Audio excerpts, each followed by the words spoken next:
So what I'm going to talk about this morning is what's going on with mountain real estate.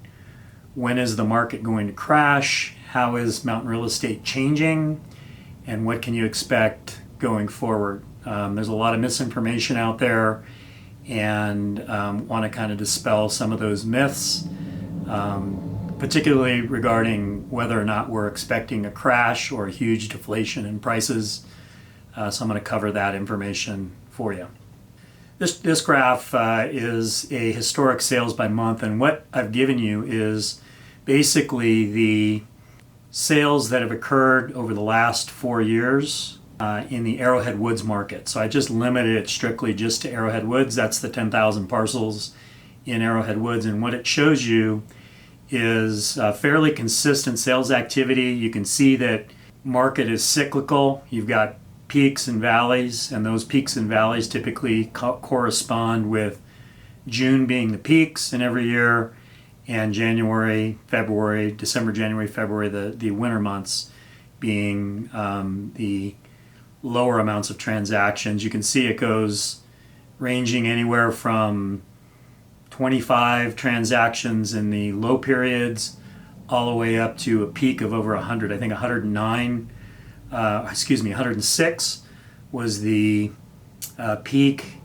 in September 2020. So really what we're looking at, because there's a lot of people indicating that the market has really gone in the tank. And what this graph demonstrates is, in fact, no, we haven't gone in the tank. What we've done is we've reverted back to 2018, 2019 levels. And so from that standpoint, we had the COVID incident, which pushed us up with very high demand, very high buyer demand, up over 100 transactions in that given month in September of 2020. And then on the bookends, on each side of it, you have 2018, 2019, which were strong months, strong years, excuse me, and we're back to those levels as of today.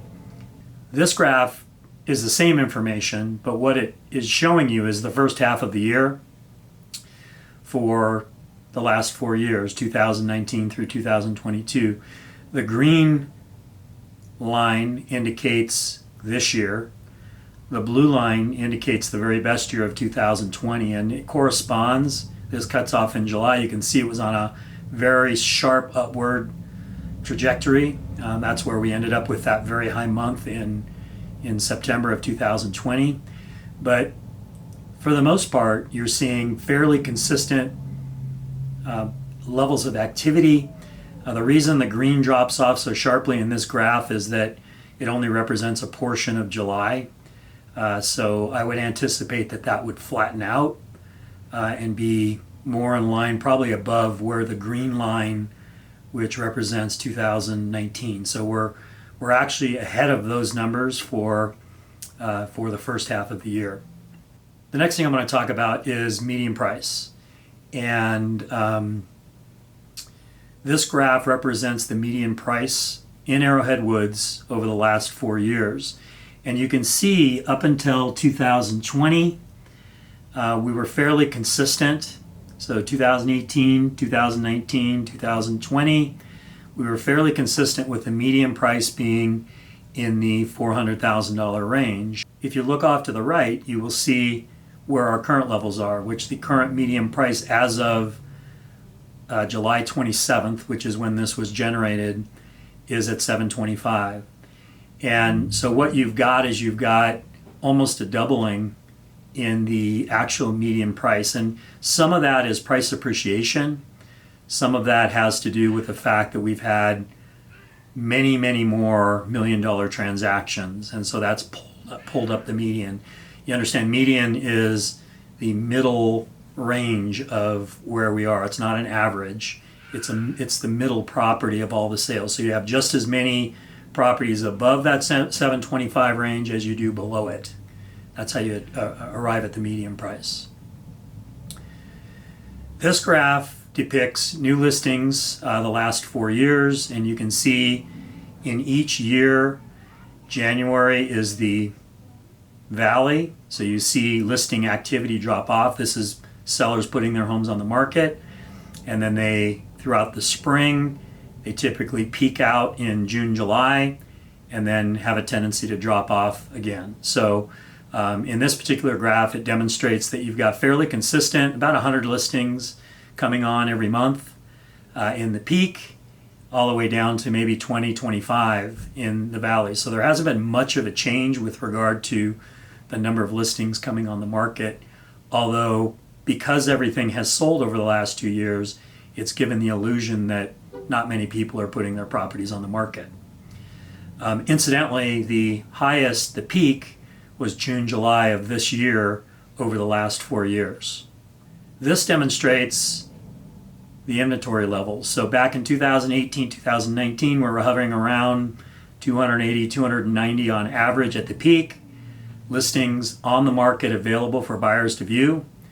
And then as we went into COVID, you can see with the very serious sales activity, we saw a drop off in available inventory to a low of about 50 listings in January of 2021, and as well again in 2022. So you can see that although there were still a huge number of listings coming on the market, there was so much buyer demand that it dwindled down the options. We've seen a bit of a slowdown in July with buyer activity due to the interest rates increasing. And so that shows where we're kind of spiking up. What this is demonstrating is that we are still in a seller's market. Being that we have a seller's market, the bottom line is the market is not going to fall out. We would have to have some catastrophic event in order for inventories to go up significantly. Primarily, you would probably see that in mortgage failures, foreclosure rates, which we just aren't seeing because the tightening down of the mortgage requirements is leading to better borrowers, and we're not faced with the same type of situation that we had back in 2008. So all of this is demonstrating the fact that it's not likely that prices are going to drop out of the market.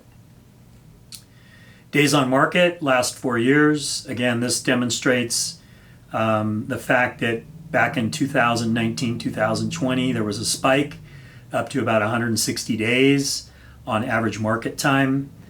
You can see that has dwindled down, got as low as probably 20 days, 14 days in the Lake Arrowhead area. Most recently, you were down at historic low levels in March and April. So properties were coming on the market and selling very rapidly. You can see there on the far right on the graph that there's a spike, and that we're feeling that as a result of the fact that rates have gone up. We have more inventory coming on the market, and the properties are sitting on the market a little longer than they have in the past. So as it stands right now, you're looking at probably between 40 and 50 days average market time for homes in Arrowhead Woods. I reluctantly represent here dollar per foot because in Arrowhead Woods, dollar per foot is something that is not typically a reliable, it's a good reference point, but it's not a reliable way of determining value because there are so many other factors, access, location, condition, that will influence where we are with regard to average dollar per foot. But you can see here back in 2018, 19, 20, we started to see an increase. We hovered in the $230 to maybe $280 per foot range for your average property in Arrowhead Woods. You can see currently, as of today, you're looking at $452 a foot. So you've seen a very significant increase as well in dollar per foot. That again is, I would be careful with that number. Don't just multiply your square footage by that number and anticipate that that's the value of your home. It could be significantly more than that based on the other external factors, or could be significantly less based on condition or other issues. I wanted to share with you also so far this year the high of the market and the low of the market in Arrowhead Woods to demonstrate kind of where things are. And in this particular matrix, I'm giving you the top 5 sales that have occurred this year, ranging between 2.5 million, all lakefront properties between 2.5 million and 7.75 million when they closed. Something of note: 27% of the Arrowhead Woods market is above $1 million. So you're seeing many more. 75 of the 273 sales so far this year in Arrowhead Woods were over $1 million. And so that's partially what's pushing that median price, that we're seeing many more of those high-end properties moving. At the low end, you've got 3 condos, 360, 350, 279. That's basically the low end as far as sales. If you're looking at single-family homes, the lowest price sales in Arrowhead Woods in the first 6 months of this year, or for the first half of this year, is $415,000. The active listings, peak to peak, this represents, again, 39. I just told you 27% of the sales were over $1 million. 39% of the active listings are over $1 million. You've currently got 180 units available for sale in Arrowhead Woods. The median price is at $844. In Crestline, Twin Peaks, and Running Springs, you're looking at much more affordable ranges, $450, $438, $439.5 and $494,500. Also representing the days on market, you're looking at 54 days in Arrowhead Woods, Crestline 29, Twin Peaks 44, Running Springs 42. And what this is demonstrating again is there's not the feeding frenzy that we had the last 2 years with regard to properties coming on the market and then instantly having multiple offers. Sellers need to be prepared for longer marketing times, and the fact that these properties need to be marketed, they need to be priced competitively, and we need to offer appropriate compensation to those buyers agents to make sure that we're getting those showings. Let's talk a little bit about docs, and this represents the dock sales the last 12 months. Incredible numbers. Single slip dock went out for $450,000 recently. 385, half a double, 335. As a frame of reference, single slip docks 4 years ago, 5 years ago, you'd be looking at a nice single slip dock in the $125,000 range, maybe as high as $150,000. That same dock trading at $450,000 this year. Half a double dock, you'd be looking at $75,000 to maybe $85,000, and you had one trading at $335,000. I think that's sort of a unique situation on that particular sale. Those docks, for the most part, half a doubles, I would say, are more in the high twos, $275,000 to $80,000 range. Again, significantly higher, 3 times what they were 4 or 5 years ago. And then multiple slip docks, the cheapest one that went out this year was $130,000. That same dock 4 years ago, 5 years ago, would have been in the $40,000 range. So again, 3 times what they were going out for just several years ago. The reason why we saw such inflated values on those docks that have sold is that there was very little inventory. In the fall of last year, there was virtually no docks available, none for sale. And that's what sort of pushed the values and pushed the prices up. And obviously what's happened, this graph represents all the active listings currently for sale. Many of these owners realized they could get premium prices for their docks because there was significant demand and very little supply. So right now we've got about 20 docks that are available on the market, and ranging in values from $400,000 at the high all the way down to $135,000, which is what the cheapest multiple slip dock is sold for. The fact that we're seeing more docks available and on the market, that is going to be an indication that these docks may sit a bit. Likely we're going to see a reduction in values with regard to these in order to kind of get through the inventory. There's more supply at the very moment than there is demand. Doesn't mean that those premium docks, for example, that one that just sold for $450 just came on the market.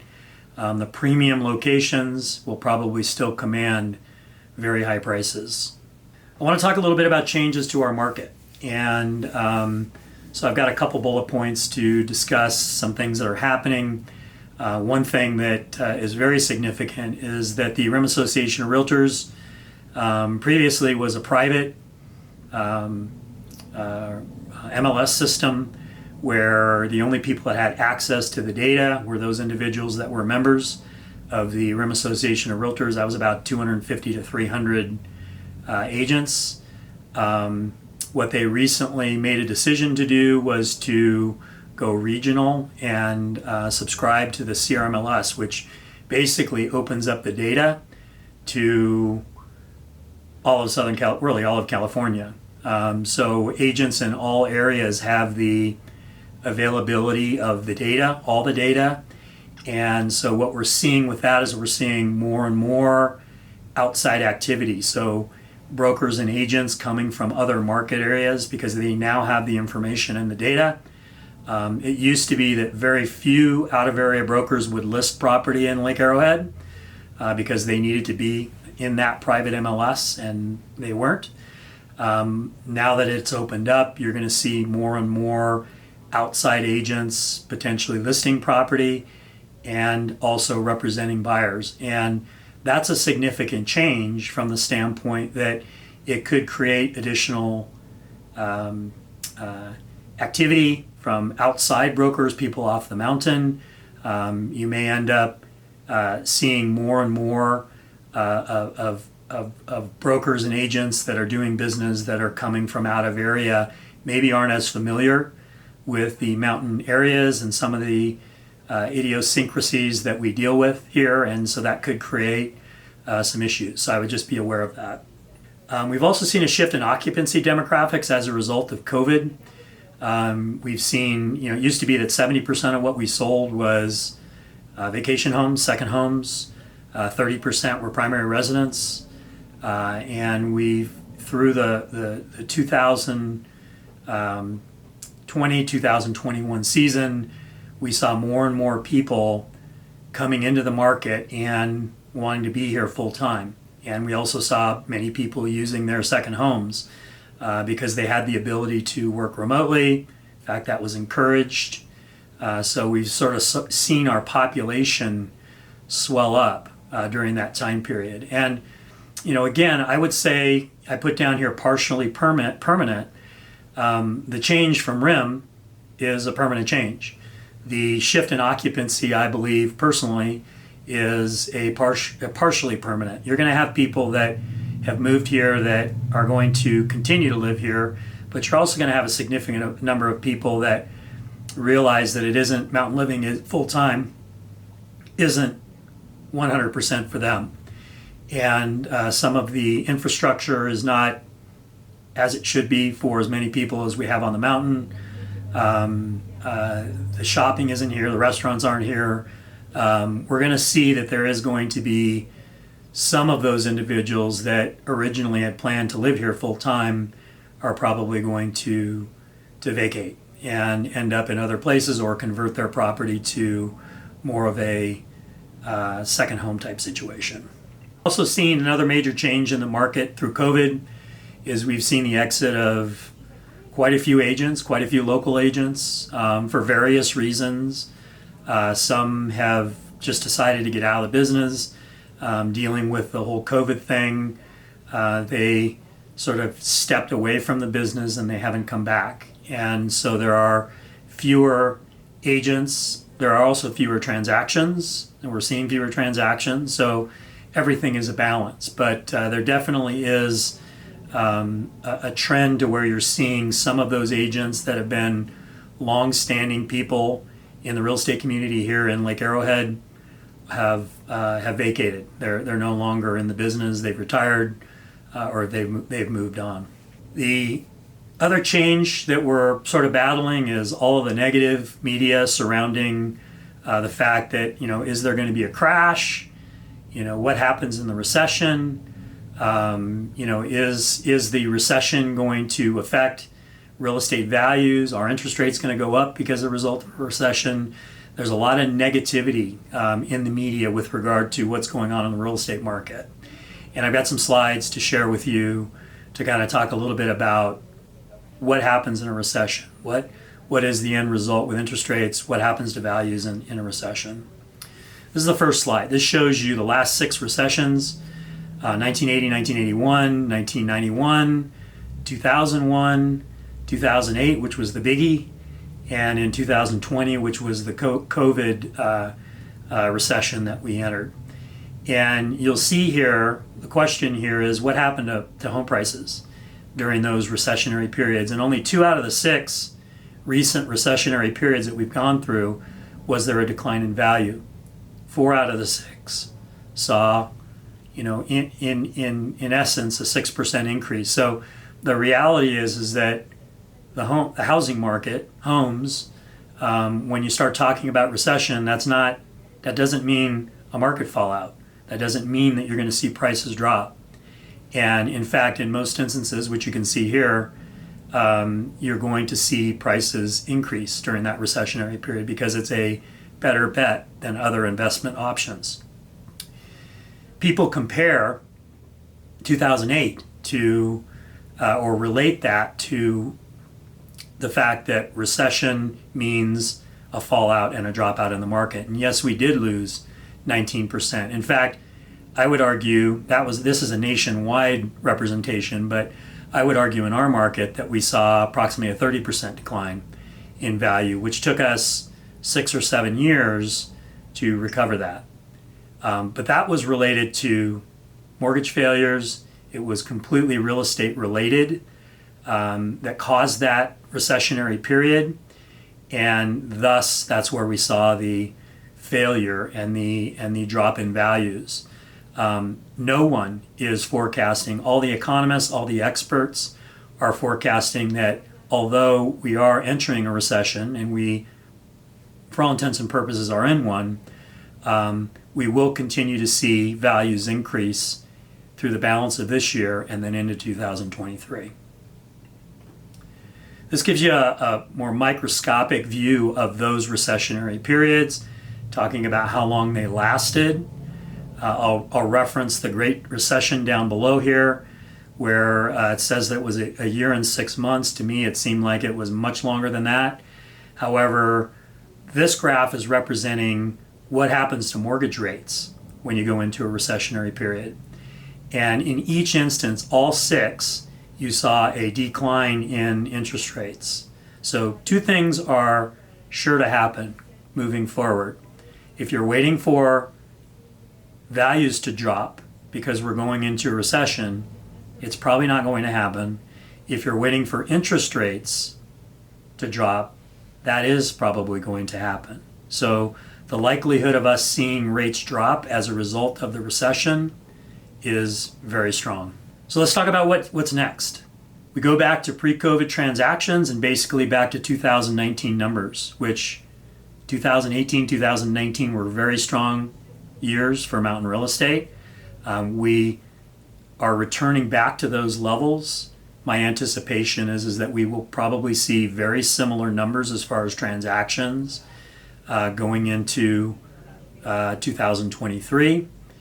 And we're working off of a very short memory with 2020, 2021 with regard to those huge spikes in the number of transactions. So it seems like the market is down, seems like the market is off, which it is off from those levels, but those were extraordinary years. Rates are expected to remain in the same levels through the balance of this year into the first quarter of 2023. And current rates are in the low to mid 5% range for conforming, which is in San Bernardino County, 647, 200. Primary residence, and a percent higher for second home. So keeping in mind that most of what we sell historically is second homes. 70% of what we typically sell are second homes, and I would anticipate we will be returning to those levels. And because of that, if you're being quoted a 5.25% rate on a primary residence purchase. Unfortunately, because of the overlays that Fannie Mae and Freddie Mac have implemented recently, you're looking at a 6.25% rate, 1 full% rate higher than a primary residence rate.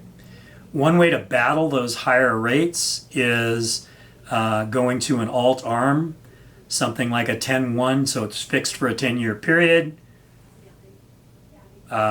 It becomes a 1-year arm after that 10-year period, and those rates are below 5% currently. So for those rate sensitive people that need to qualify, there are some creative options out there.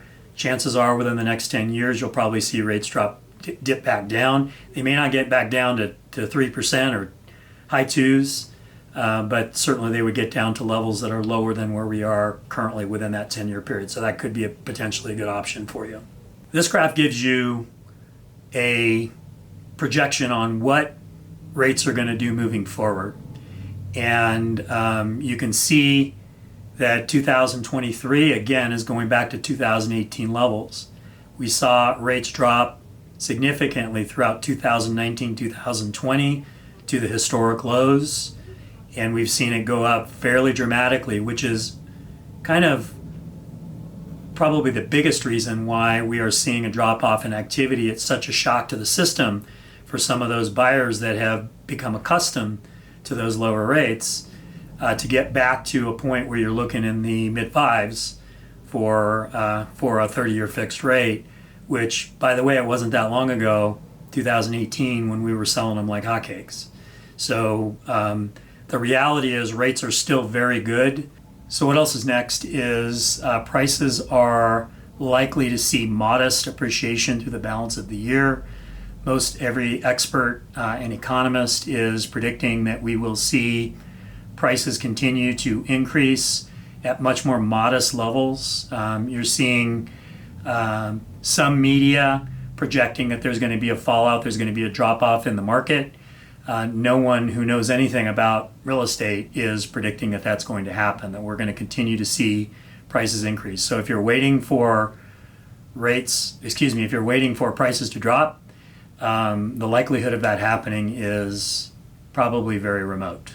What also is next is that our electeds, our government officials, primarily at the federal level, need to get their act together, and they need to get inflation under control.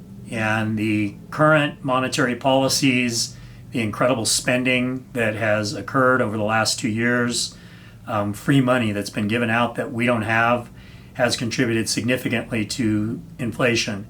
Inflation is directly tied to the mortgage market and mortgage interest rates. And until the policies are changed, until they start acting more responsibly at the federal level, interest rates are not going to drop.